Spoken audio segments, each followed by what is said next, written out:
नमस्कार। राष्ट्र, राष्ट्रियता, सभ्यता र संस्कारको सङ्गम बागमती टेलिभिजनको नियमित संवाद प्रश्नोत्तरमा तपाईलाई स्वागत छ। म कृष्ण तिमल सिन्हा।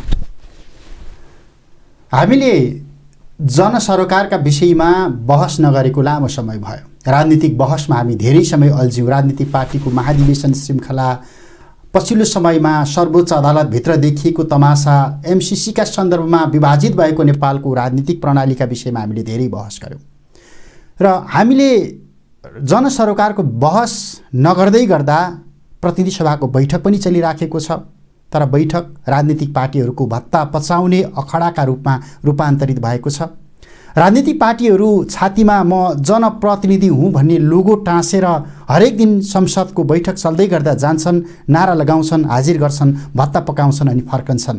जनताको रोग भोग अथवा महँगीका सन्दर्भमा राजनीतिक पार्टीहरू मौन प्राय अवस्थामा छन्। लाग्छ यो देशमा नागरिक छैन, यो देशमा कार्यकर्ता मात्रै छन्। त्यसैले सडकमा आन्दोलन हुन्छ, जनसरोकारका विषयमा कसैले पनि शब्द उच्चारण गर्दैन। संसदमा बहस चल्छ, राष्ट्रिय अन्तर्राष्ट्रिय शक्ति केन्द्रको गट्टी बन्ने सन्दर्भबाट राजनीतिक पार्टीहरू अभिप्रेरित छन्, परिचालित छन्। यसो भन्दै गर्दा मेरो पनि सरकार छ, मेरो पनि जनप्रतिनिधिमूलक थलो छ भन्नलाई आत्मग्लानि बोध हुन्छ।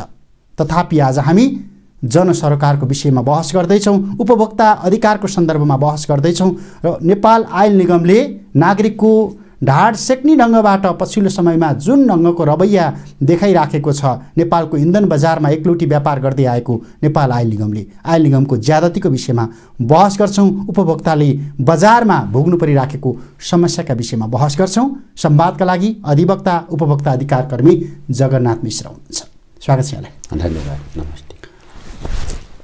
नेपाल आयल निगम विशेष गरी हाम्रो घर भान्सासँग जोडिएको, हाम्रो दैनिकीसँग जोडिएको, हाम्रो व्यापार व्यवसायसँग जोडिएको आयल निगमले कारोबार गर्ने इन्धनको बजार मूल्य र इन्धनको व्यापारका सन्दर्भमा उपभोक्ता अधिकार कर्मीहरूको चस्मा पनि तेजविहीन भएको हो। तपाईहरू पनि बोल्न छाड्नु भएको छ आजभोलि, जसरी राजनीतिक पार्टीका कार्यकर्ताहरू बोल्दैनन्।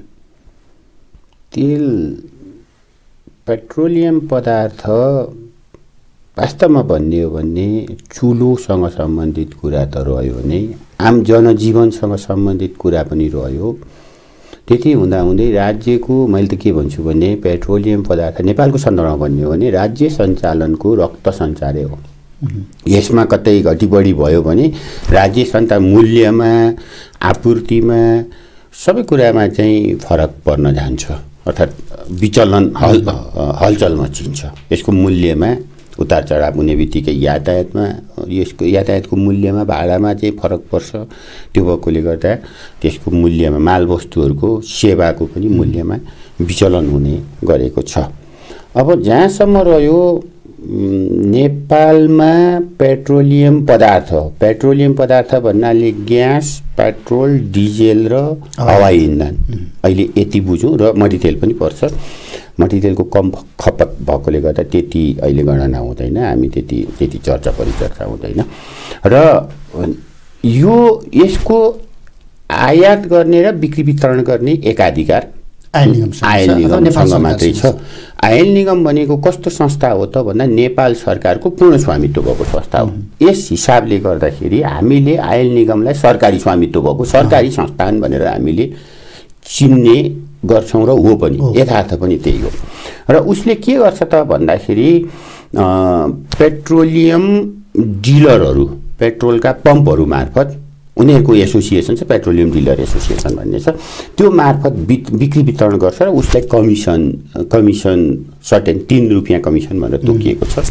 र त्यो कमिसन प्रति लिटर पेट्रोलमा विक्रेतालाई भनेर चाहिँ त्यो प्रणालीले, त्यो पद्धतिले नेपालमा पेट्रोलियम पदार्थको बिक्री वितरण, आयात, आपूर्ति र बिक्री वितरण भइरहेको हामीले पाउँछौँ।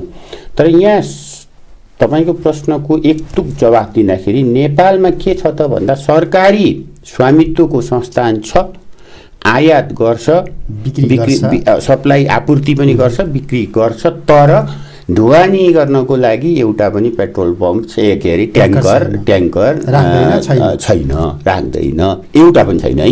सबै निजी क्षेत्रको ट्याङ्करहरूको भर पर्नुपर्छ। बिक्री वितरण गर्नको लागि पम्प सायद आयल निगमको स्वामित्वको पम्प छ भन्ने कुरो मेरो जानकारीमा छैन व्यक्तिगत रूपमा। सरकारी छन्, नेसनल ट्रेडिङ छन्, प्रहरीको छ, तर आयल निगमले आफै बिक्री वितरण गर्ने। उसले खालि के बेच्छ भन्ने शब्द प्रयोग गर्ने, पिडिओ भन्छ, पर्चेज डेलिभरी अर्डर। त्यो स्लिप चिट दिन्छ, जान्छन् तेल ल्याउँछ, निजीवालाले लिएर आउँछ, भण्डारण गर्छ, यी आदि इत्यादि जे जति गर्छन् निजीवालाले नै निजीवाला मार्फत नै गराउनु पर्ने हुनाले यहाँनिर थोरै निजी क्षेत्रको पनि दबदबा छ देख्छौँ हामीले। निजी क्षेत्रको दबावमा परेर आयल निगम अलि निरीह भएको। किन भन्दाखेरि अर्को कुरो यहाँको प्रश्नको जवाफमा आउँदाखेरि व्यापारीहरू सङ्गठित छन्, उपभोक्ताहरू असङ्गठित भएकोले गर्दाखेरि त्यहाँनिर उनीहरूसँग साधन स्रोतहरू सम्पन्न छ। त्यो भएकोले गर्दाखेरि चाहिँ उपभोक्ता अधिकार कर्मीहरूको निरीहता हामीले स्वीकार्नुपर्छ। यहाँनिर जस्तो उसले भारतबाट तेल किनेर ल्याउँछ, भारतीय आयल कर्पोरेसनसँग नेपाल आयल निगमले सम्झौता गर्छ, एलसी खोल्छ, 1 वर्षसम्म कुन कम्पनीसँग किन्ने भन्ने एउटा टेन्टेटिभ सम्झौता हुन्छ अरे। त्यो सम्झौता गोप्य राखिएको छ, अहिलेसम्म त्यो देखाइएको छैन। भारतसँग किन्छ, ढुवानी गर्छ, ल्याएर थानकोटबाट अथवा विभिन्न डिपोबाट उसले बेच्छ काठमाडौँलाई। अब यहाँ उसले जतिमा किन्छ 84 रुपियाँ 32 पैसा सामान्य एउटा पेट्रोल सबैभन्दा बढी खपत हुने भनिएको छ, पेट्रोल हो। 84 रुपियाँ 32 पैसामा उसले रक्सोल बरौनीबाट किनेर ल्याएर आउँछ। यहाँ ल्याएर रक्सोल हुँदै भित्रै आउँछ। हामीलाई उसले बेच्छ अहिले आजका दिनमा 142 रुपियाँमा र भनिराखेको छ उसलाई अहिले 9-10 रुपियाँ घाटै पो छ अरे। 13 रुपियाँ घाटा छ भन्छ। 13 रुपियाँ घाटाको। यहाँ मैले तेल ढुवानी गरेर लिएर आउने ट्याङ्करलाई बिचौलिया किन भन्ने, तेल बेच्ने लगानी गर्ने पम्पवालालाई बिचौलिया किन भन्ने, बिचौलिया त मेरो सरकार हो नि। त्यसरी बुझ्न त मिल्दैन, हामीले अहिले त्यसरी नबुझौँ। किन भन्दाखेरि सरकार आयल निगमलाई बिचौलिया भनेर नबुझौँ। सरकारले थोपरेको कर यसमा विभिन्न शीर्षकका करहरू जुन 84 रुपियाँ 42 पैसा चाहन्छौँ भनौँ, यसलाई 85 रुपियाँ भनौँ हामीले होइन। 85 रुपियाँमा किनेर लिएर आयो, 142मा बेच्यो होइन। 85 र 42 15 भनेपछि 58-60 रुपियाँमा चाहिँ के भन्छ त्यो मार्जिन बिचको रकम छ।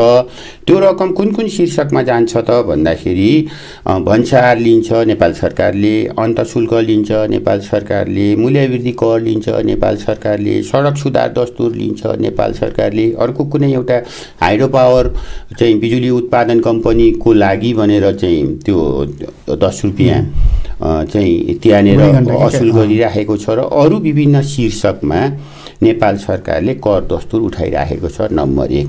नम्बर 2 कुरो हामीले देखाइएको हिसाबमा हामीले शङ्का कहाँनिर गर्छौँ, एउटा सरकारी करको नाममा असुल भएको छ। अर्को कुरो के छ त भन्दाखेरि प्रशासनिक खर्च भनेर प्रति लिटर पेट्रोलको कुरा गरौँ हामीले, अरूमा अरू नै छ भनेपछि 50 पैसा प्रति लिटर 50 पैसा प्रशासनिक समयमा 67 पैसा समथिङ पुर्याएको छ यिनीहरूले प्रशासनिक खर्च भने प्रशासनिक खर्च पनि बढी भइरहेको छ। र अर्को कुरो के छ त भन्दाखेरि नाफा भइरहेको बेलामा सधैँ घाटा त छैन, बोनस वितरण गरिरहेको छ। त्यो कुरा हामीले चाहिँ आम सञ्चार माध्यममा थाहा पाइरहेको छौँ। त्यस्तै गरिकन व्यापारीहरूलाई लिकेज, श्रिङ्केज र डिलर कमिसनको नाममा पनि अलिकति बढी चाहिँ त्यो खर्च भइरहेको अवस्था भएकोले गर्दाखेरि आयल निगम एक्चुअली चाहिँ घाटामा छ भनेर भन्नुपर्ने स्थिति चाहिँ हो।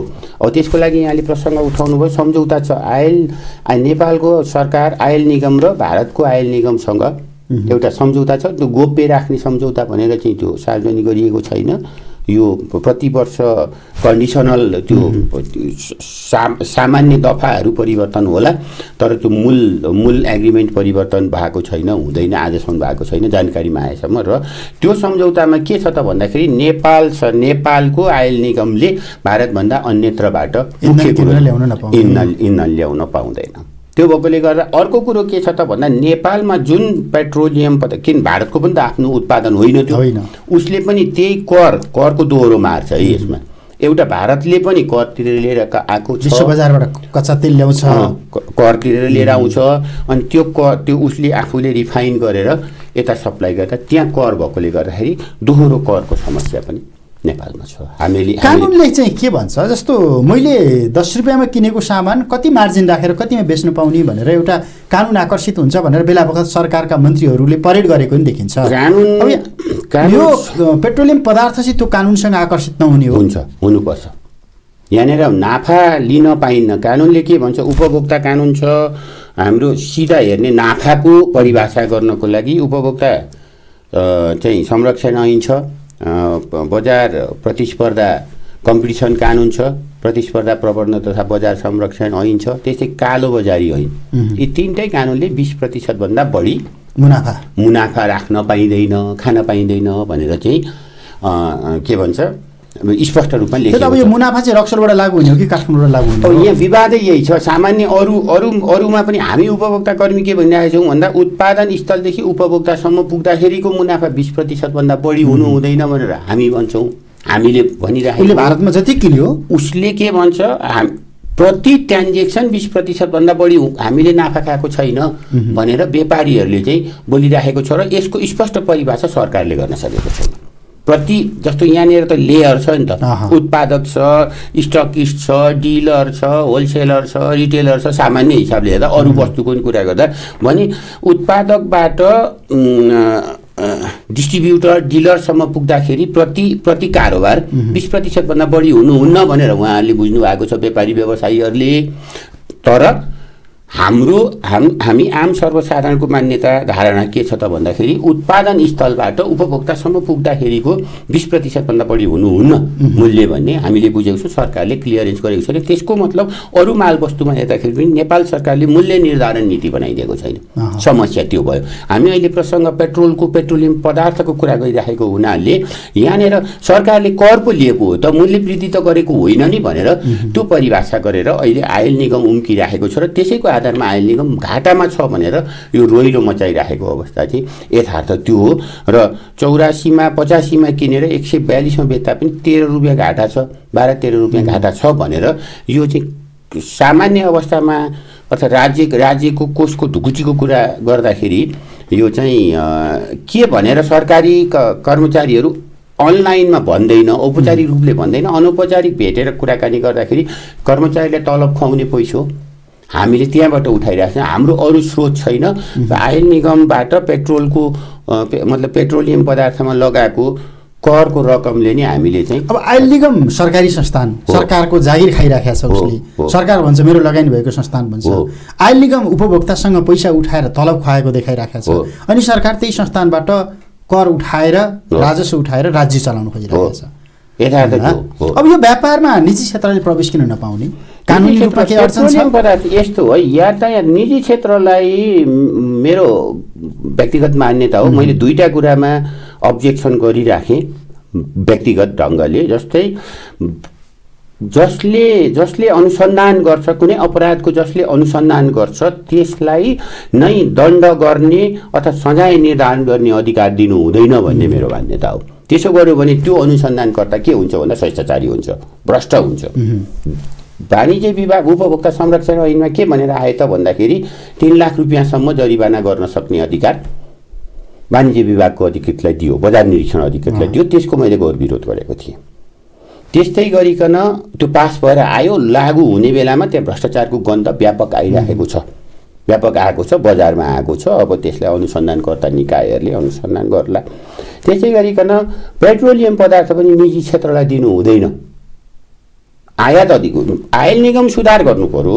हामीले त त्यहाँ भएको विकृति हटाउनु पर्यो, विसङ्गति हटाउनु पर्यो, सरकारलाई जिम्मेवार बनाउनु पर्यो। तर आयल निगम पनि फेरि निजी क्षेत्रलाई राज्य सञ्चालनको मैले किन भने यसको एउटा मात्रै तर्क मैले लजिक दिन्छु अहिले यहाँनिर। राज्य सञ्चालनको प्रमुख संयन्त्र सञ्चार यन्त्र नै रक्त सञ्चार नै आफ्नो पेट्रोलियम पदार्थ हो। नेपालको सन्दर्भमा कुरा गर्दाखेरि भने पेट्रोलियम पदार्थमा थोरै बन्द हुने त हामी कल्पना नगरौँ अहिले, किनभने विद्युतको कुरा पनि आइरहेको बेलामा त्यो बेलामा अरू कुनै आउला विकल्प। अहिलेको तत्कालीन स्थितिमा हेर्ने हो भने पेट्रोलियम पदार्थमा थोरै मात्रैमा उतार चढाव भयो भने बजारै असन्तुलित हुन्छ। त्यो भएकोले गर्दाखेरि निजी क्षेत्र के गर्छ त भन्दा निजी क्षेत्रको यातायातलाई हामीले निजी क्षेत्रमा दिएर हेरिराखेका छौँ त। सरकारले हामी अहिले कति 19-20 रुपियाँ तिर्छौँ सुरुमा चढ्ने बित्तिकै भाडा, वैज्ञानिक भाडा दर भन्छ।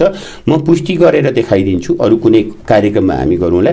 हामीले चढ्ने बित्तिको भाडा हामीले के भन्छ 9 रुपियाँ, 8 देखि 9 रुपियाँभन्दा बढी पर्न आउँदैन, त्यसमा उहाँहरूको नाफा पनि पर्छ। अहिले त उहाँहरूले वैज्ञानिक भाडा दर भनेर के गरिराख्नु भएको छ त भन्दाखेरि उहाँहरूले ऋण लिएको ब्याजलाई पनि उहाँहरूको बैंकिङ लोनको कर्जा किस्तालाई पनि खर्चमा भनेर जोड्नु भएको छ। गाडी खरिदको लागि सम्पत्ति हो नि त्यो त, गाडी खरिद मतलब ऋण पनि सम्पत्तिमा जोडिन्छ नि त, उसको लगानी हो नि त त्यो, त्यसबाट आउने मुनाफा त उसले खान्छ। त्यो भएकोले गाडी खरिदलाई पनि उहाँहरूले खर्च भनेर त्यहाँ जोडेर अनिखेर त्यो भाडा असुल गरिराख्नु भएको छ भने यो अवैज्ञानिक छ। त्यस्तै गरिकन वैज्ञानिक बनाउन हामीले तपाईँहरू जस्तो सञ्चार माध्यमहरूले, हामी जस्तो अधिकार कर्मीहरूले र आम नागरिकले व्यापक दबाब दिनुपर्छ ताकि दुरुपयोग नहोस्। जस्तो जग्गा खरिदमा अनियमितता भयो, हामीले भन्छौँ थोरै नाफा लिँदा बोनस खाइराखेको छ, घाटा देखाइराखेको छ, कर्मचारी कर आइराखेको छ। यी व्यापक अनियमितता हामीले रोक्यौँ भने, जस्तो पेट्रोल हामीले खरिद गर्दाखेरि पनि 10 लिटरको ट्याङ्का भनेर कम्पनीले छाप लगाइदिएछ मोटरसाइकलको कुरा गर्दाखेरि, त्यसमा 12 लिटरदेखि 13 लिटर हटाइदिन्छ भनेपछि कम परिणाममा तेल चाहिँ हामीलाई बेचिराखेको छ भनेपछि यी अनियमितताको सुधार, व्यापक अनियमितता छन्। मैले साधारण उदाहरण मात्रै दिएको। यी अनियमितताको सुधार चाहिँ गर्नको लागि हामीले सशक्त पहल चाहिँ गर्नुपर्छ।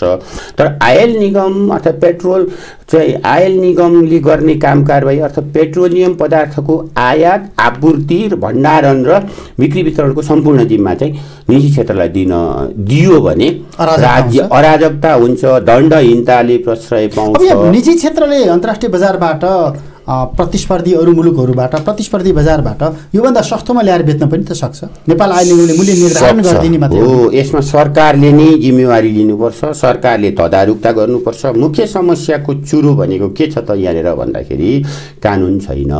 कानुन बनाउनको लागि पेट्रोलियम आयात, आपूर्ति, ढुवानी, भण्डारण मतलब सञ्चय, बिक्री वितरणको लागि नेपाल सरकारले पहिलो नम्बरमा कानुन बनाएर लागू गर्न जरुरी छ। नियम चाहियो नि खेलको। अहिले के गरिरहेको छ त भन्दा आयल निगम कम्पनी कानुनअनुसार गठित हो, त्यसको स्वामित्व नेपाल सरकारको उसमा छ। अर्थ मन्त्रालय र आपूर्ति मन्त्रालय, वाणिज्य मन्त्रालयको सेयर लगानी देखिन्छ त्यसमा हेर्दाखेरि, त्यसको अफिसियल कागजातहरूमा हेर्दाखेरि।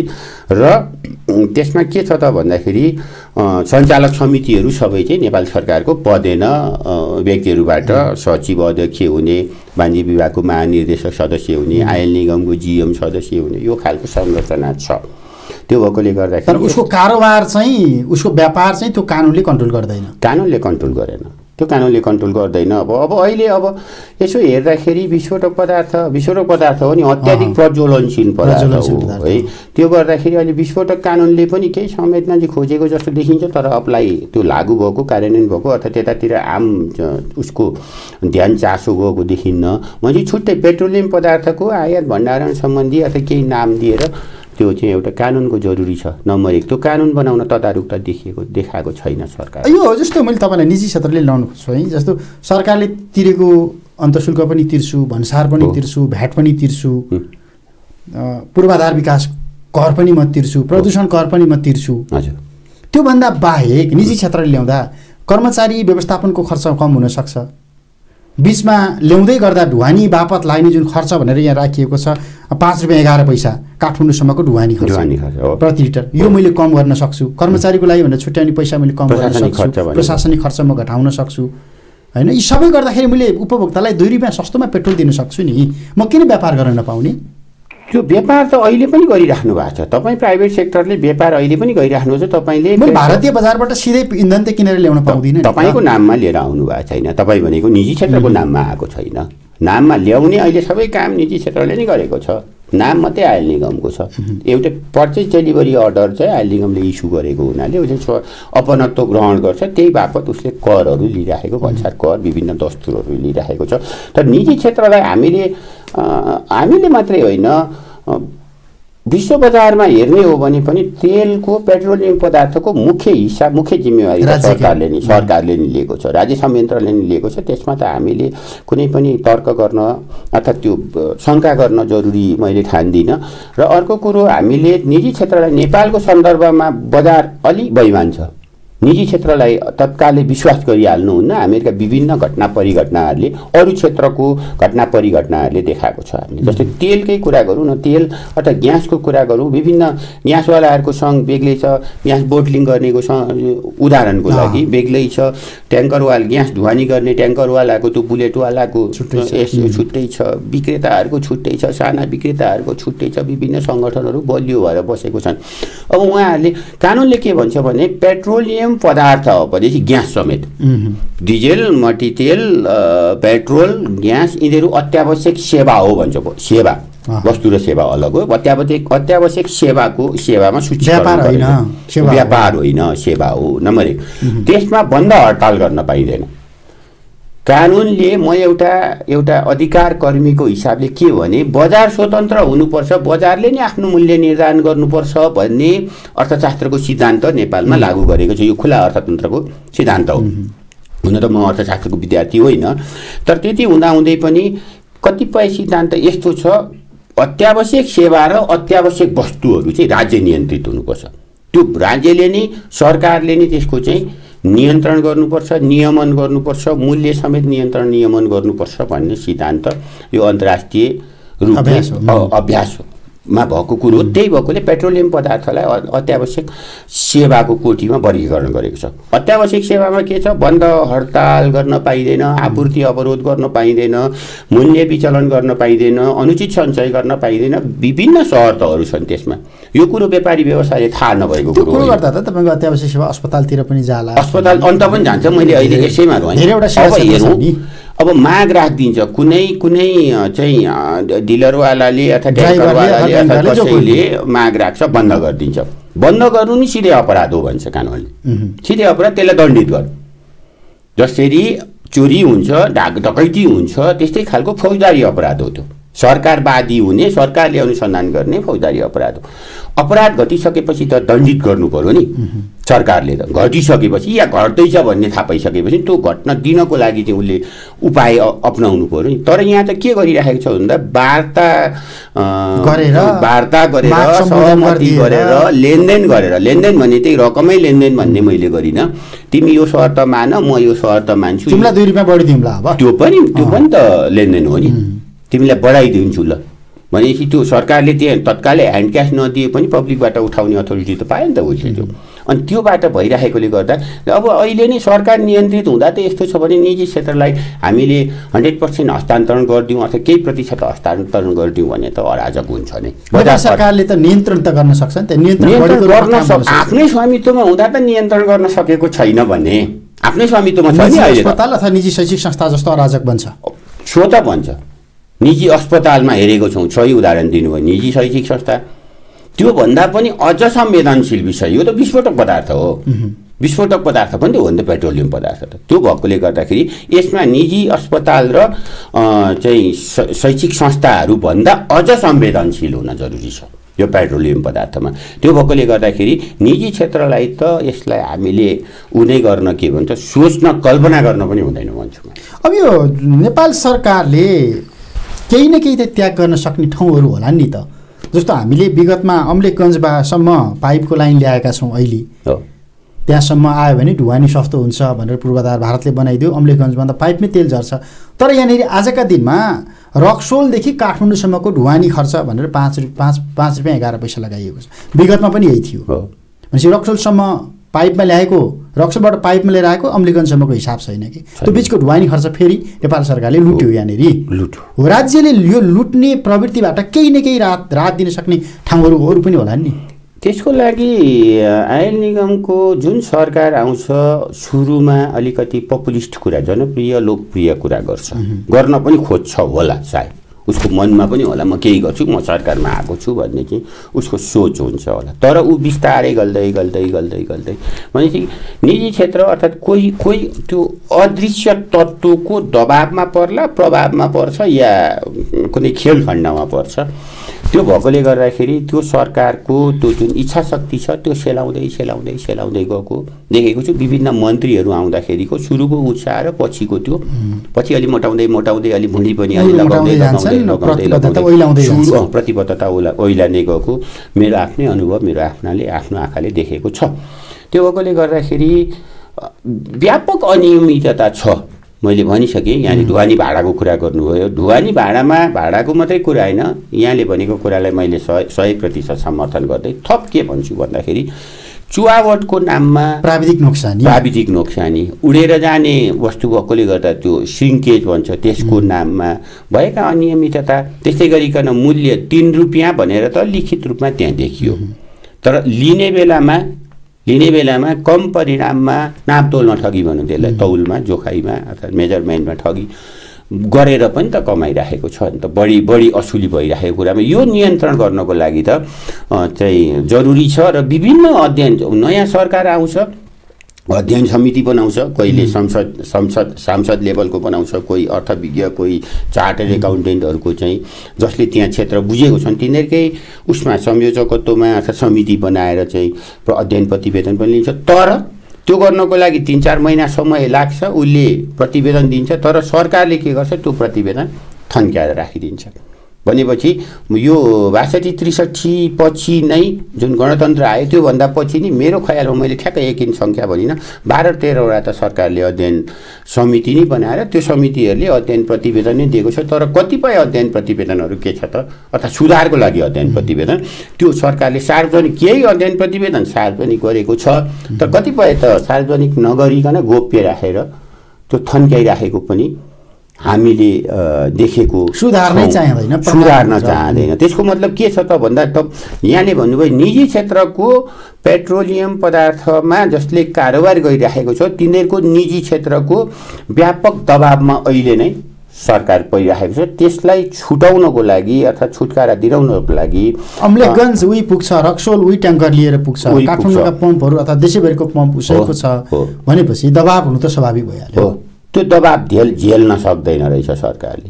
भने सरकार अलिकति निरीह यो निजी क्षेत्रको पेट्रोलियम पदार्थको व्यापारी व्यवसायीहरूसँग अलि निरीह भएको चाहिँ हामीले प्रत्यक्ष देख्यौँ। अहिले आयल निगमले भन्छ नि पेट्रोलमा हामीले जनतालाई 13 रुपियाँ 23 पैसा त सहुलियत दिएका छौँ, यो भन्ने हैसियत राख्छ कि राख्दैन सरकार? राज्यले कसो जनतालाई हामीले 13 रुपियाँ 13 पैसा सहुलियत दिएका छौँ प्रति लिटरमा, कसरी पेट्रोल घाटा खाएको छ त्यो 13 रुपियाँ 13 पैसा घाटा खाएर सिधा हिसाबले जस्तो यसरी खाँदाखेरि मैले पनि खाने हो, यसरी खाँदा पछाडिबाट लगेर खाँदा पनि खाने हो भन्ने मात्रै हो। सरकार मतलब आयल निगम सरकारकै भयो, मतलब के भन्छ निगमको पनि सरकार भएकोले गर्दा उही भएकोले गर्दाखेरि कुरो आयल निगमको सट्टा हिसाब हेर्ने हो नि घाटा होला, घाटा देखिएला आयल निगमको अकाउन्टमा, तर सरकारले कर त असुलेको छ नि, दुरुपयोग त छ नि त, व्यापक अनियमितता करमा लचिलो हुन सक्ने ठाउँहरू छैनन्। मैले फेरि त्यही ल्याएँ कि कानुनमा छ करमा यी विभिन्न शीर्षकमा जुन लिएको छ नि सिधै भनौँ न 84-85 रुपियाँ भनौँ, 85 रुपियाँमा किनेर 100 रुपियाँमा बेच्दाखेरि पनि त हुन्छ नि, त्यसमा त नाफा त सरकारकै हो नि।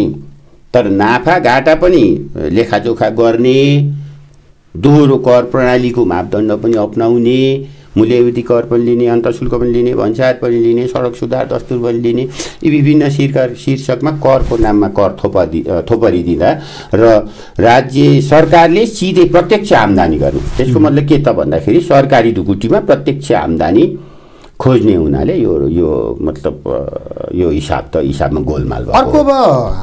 अर्को एउटा तर्क गरिन्छ कि किन यति महँगोमा बेचेको भनेर सोध्यो भने भारतको बजारमा सस्तो छ, तराईको क्षेत्रबाट सबै भयो जति पेट्रोलियम पदार्थ भारततिर तस्करी हुने भयो, त्यसकारण भारतको बजारसँग मिलाउनको लागि पनि हामीले यो पेट्रोलियम पदार्थको मूल्य यसरी बढाउनु परेको छ। एउटा अर्को कुतर्क के यो भारतबाटै किनेर लिएर आउँछ र नेपालमा त्यति धेरै कर लगाइराखेको छ उसले भन्ने पनि फेरि भनिराखेको छ भारतमा त सस्तो योभन्दा महँगो छ नि त उता तस्करी भइहाल्छ नि, त्यही भएर हामीले बढाएको। यसलाई चाहिँ सिधा हिसाबले भन्दाखेरि सामान्य हिसाबले मेरो बुझाइमा भन्दाखेरि एउटा तर्क गर्नको लागि गरिएको तर्क मात्रै हो। जस्तो कहिलेकाहीँ भन्छ नि सरकारीवालाले के भन्छन् भने कतै सुनिन्छ सार्वजनिक रूपमा बोल्दाखेरि अभाव भएको बेलामा बन्द हडताल भएको बेलामा अथवा चाडपर्वको बढी खपत हुने बेलामा के भन्छ आपूर्ति अवरोध भएको बेलामा के भन्छ भने उपभोक्ताले पेट्रोलियम पदार्थ लुकाइदिए।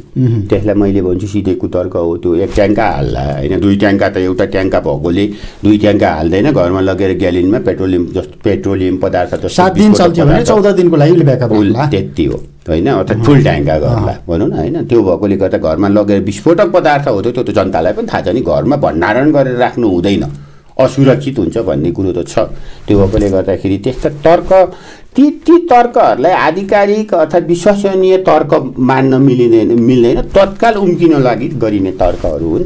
ती आधिकारिक अर्थात् कतै अनुसन्धानबाट खुलेको कुनै विज्ञ वैज्ञानिकले देखाइएको तर्कहरू होइन। कर्मचारी प्रशासन भारत सरकारको भन्दा हामीले सस्तोमा इन्धन ल्याएर बेचिराखेका छौँ भन्ने एउटा त्यसलाई आधिकारिक मान्न मैले चाहिँ सक्दिनँ। अब तपाईँलाई पेट्रोलियम पदार्थको मूल्य वृद्धिकै सन्दर्भमा यही प्रसङ्गमा जोड्दाखेरि अहिले हामीले भारतबाट ल्याइराखेका छौँ, भारतमा तस्करी भइरहेको छ, सरकारले त्यही तेलबाट राज्य चलाइराखेको छ, करको बोझ लगाइराखेको छ, कर्मचारी पालिराखेको छ, विद्यमान उपभोक्ता कानुन पनि मिचेको छ, मापदण्ड पनि केही पनि छैन। लौ न सरकारले त जनतालाई ठग्यो भनेर अदालत जान सक्नुहुन्न तपाईँहरू? अदालत जानको लागि यहाँ समस्या के छ भने कानुन छैन नम्बर 1। जान सकिन्छ अलिकति विस्तृत अध्ययन गरेर त्यो यहाँको कानुन बनाऊ होइन, कानुन बनाएर कार्यान्वयन गर, लागू गर, नियमित गर भन्ने कुरामा अदालत जान सकिन्छ। तर अदालतले पनि के हेरिदिनु पर्यो, राज्य नेपाल भनेको अविकसित मुलुक हो होइन, त्यो गरिब मुलुक हो, सहयोग अनुदानबाट चलिरहेको छ, विभिन्न त्यतातिर नजाने होइन आएको छ। तर सरकारले कर उठाइराखेको छ, राज्य सञ्चालन गरिराखेको छ भने पेट्रोलियम पदार्थ भनेको कसैले के भनिरहेको छ भने अत्यावश्यक वस्तु होइन, विलासिताको वस्तु हो। धनीमानीहरूले मात्रै पेट्रोल त प्रयोग गर्छ, हामी सर्वसाधारणहरूले त डिजेलहरू चलाउँछौँ गर्छौँ भन्ने एउटा तर्क पनि आएको छ। हामी दाउरा बाल्छौँ, सर्वसाधारणले ग्यास त हामीहरूको पहुँचमा पुग्दैन, विलासिताको वस्तु भन्ने पनि एक खालको बुझाइ छ। त्यो भएकोले गर्दाखेरि मेरो सम्भावना के छ भने सरकारले कर उठाइराखेको छ राज्य सञ्चालनको लागि हो भने होला है मेरो अन्दाज है, भनेपछि त्यति सकारात्मक नहोला कि भन्ने अन्दाज छ। यहाँको प्रश्न जुन गर्नुभयो हेर्न सकिन्छ अध्ययन गरेर, त्यसलाई चाहिँ अदालतको ढोका ढकढकाउनलाई त त्यो सकिन्छ, त्यसको लागि गाह्रो कुरा चाहिँ होइन। कानुनहरू आकर्षित हुने ठाउँहरू चाहिँ छ, कानुनहरू आकर्षित हुन सक्छन् अर्थात् कानुन बनाऊ, संविधानको चाहिँ प्रावधानहरू टेकेर मौलिकको कुरा उपभोक्ता अधिकारको उपभोक्ताको ऊ भयो, खाद्य सम्बन्धी हक, किनभने चुलोमा पुग्ने कुराहरू भएकोले जीवनयापनको हकहरूको कुराहरू आवत जावत। अर्को विकल्प हुनसक्छ नि, तपाईँले औद्योगिक ग्राहक र सामान्य घरायसी ग्राहक भनेर छुट्याएर हामी दुई रङको सिलिन्डर बेच्छौँ, हामी दुई खालको मूल्य निर्धारण गर्छौँ भनेर एउटा राजनीतिक भूमिका त ल्याइएको थियो। त्यो विकल्पलाई हामीले प्रयोग गरेको अथवा त्यो कुनै एउटा अध्ययन प्रतिवेदनमा आएको सुझाव पनि भनिएको थियो। त्यसलाई कारण कुरा आउँछ राहतको कुरा, त्यतातिर जानको लागि राहत औद्योगिकहरूले के गर्छ त भन्दा मूल्यवृद्धि कर लगायतको करहरू चाहिँ सरकार औद्योगिक घरानाहरूले औद्योगिक चाहिँ उसले चाहिँ प्रतिष्ठानहरूले फिर्ता पाउँछ, किनभने भ्याट फिर्ताको छ खरिद गर्दा। भ्याट भन्ने चाहिँ मूल्य अभिवृद्धि कर, मूल्यमा वृद्धि हुँदाखेरि लागेको कर हो। तर अब जनतालाई चाहिँ त्यो सुविधा नभएकोले गर्दा मूल्य अभिवृद्धि कर मात्रै घटाइदेऊ न, नलगाइदेऊ न, औद्योगिक घरानालाई मूल्य अभिवृद्धि कर लगाइदेऊ किनभने उसले क्यासब्याक पाउँछ। तर आम सर्वसाधारणलाई त्यो मूल्य अभिवृद्धि कर छुट देऊ न भनेर भन्दाखेरि अब उहाँहरूको त्यत्रो ठुलो सङ्ख्यामा उठ्ने राजस्व कटौती गर्न नेपाल सरकार चाहँदैन। मैले बिट मारेँ, मेरो राज्य बिचौलिया हो के? मेरो राज्यलाई बिचौलिया चाहिँ नभनौँ, महँगो चाहिँ खर्चिलो भयो नेपाल। कुनै एउटा व्यापारीले लिएर आएर यति धेरै अतिरिक्त मूल्य थपेर बेच्दा चाहिँ त्यो बिचौलिया हुने, मेरो राज्य किन बिचौलिया नहुने? केही शब्द सरकार राज्य भन्ने बित्तिकै तपाईँ पनि हो म पनि हो, राज्य र सरकार भनेको फरक। मेरो सरकार बिचौलिया, मेरो सरकारलाई बिचौलिया नभनौँ, बिचौलिया चाहिँ भनि नहानु। मेरो सरकारलाई सुधार गर्नुपर्छ हामीले। मेरो सरकारका क्रियाकलाप र चाहिँ उसले गर्ने खर्च, नेपाल सरकार अर्थात् मेरो सरकार खर्चिलो भयो। नेपाल सरकारलाई खर्च गर्नको लागि जनताप्रति उत्तरदायी भएन र त्यसको लागि नियन्त्रण हामी नागरिकले खबरदारी गर्नुपर्छ भनेर चाहिँ मैले भन्छु। बिचौलिया शब्द प्रयोग गर्नु हुँदैन सरकारलाई भनेर भन्छु। हुन्छ, समय र संवादका लागि धन्यवाद। धन्यवाद। जगन्नाथ मिश्र, उपभोक्ता अधिकार कर्मी, अधिवक्ता। समग्रतामा आज हामीले पेट्रोलियम पदार्थको मूल्यका सन्दर्भमा नेपाल आयल निगमले भारतबाट तेल किनेर लिएर आउँछ 54-55 रुपियाँ प्रति लिटर नेपाल सरकारलाई विभिन्न शीर्षकमा त्यहीबाट कर बुझाएको विवरण देखाउँछ र भन्छ पेट्रोल मैले भारतबाट 84-85 रुपियाँमा किनेर ल्याएको थिएँ, 142 रुपियाँमा बेचिराखेको छु र मलाई अझै पनि 13-14 रुपियाँ घाटा छ। त्यसैले यो घाटा परिपूर्तिका लागि फेरि यसको इन्धनको मूल्य बढाइदिनु पर्यो। आयल निगम हार गुहार माग्दै गर्दा यो विषयमा राजनीतिक पार्टीहरू चुइक्क बोल्दैनन्, किनकि यति बेला नेपालमा एमसिसीको रोइलो चलिराखेको छ।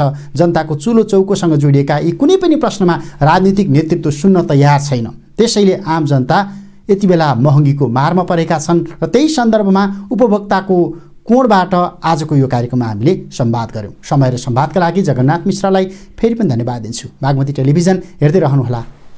नमस्ते।